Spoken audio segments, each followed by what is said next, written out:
सुभद्रा हिताधिकारी खुशी खबर आसंता 22 तारिख में मिल सुभद्रा टंका एने सूचना देते उपमुख्यमंत्री प्रभाती परिड़ा 4,57,681 महिला मिल सुभद्रा सहायता नुआ पंजीकरण कर 1,78,398 जन को सामिल कर पाइबे प्रथम किस्ती तृतीय किस्ती पाइथिले भी टेक्निकल समस्या प्रथम और द्वितीय किस्ती बाद पड़ी 2,55,265 जन को एथर सामिल कर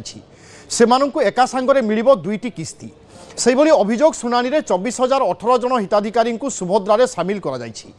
4,57,681 महिला खाता को जीव मोट 250 कोटी टंका आसंता अंतर्जातीय महिला दिवस मार्च 8 तारिख में चतुर्थ किस्ती प्रदान करा जिवो। एही पदक्षेप महिला माननकु सशक्त करिबा एवं आर्थिक सहायता सुनिश्चित करिबा दिगरे सहायक हेबो बोली कुआ जाउछि।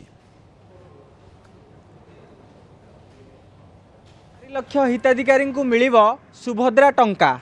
आसंता 22 तारिख रे अकाउंट को आसीबो एही टंका प्रथम करी आवेदन करिथिबा पाखापाखी 2 लाख हिताधिकारी पाइबे एही टंका एवं प्रथम एवं द्वितीय किस्ती पाई नथिबा हिताधिकारी जो माने तृतीय किस्ती पाइछंती किंतु प्रथम एवं द्वितीय किस्ती वैषयिक त्रुटि कारण पाई पार नथिले सेमानंको भी एही पर्याय रे टंका मिलिबो। एने आज उपमुख्यमंत्री प्रभाती परिड़ा निज एक्स हैंडल रे देइछंती सूचना।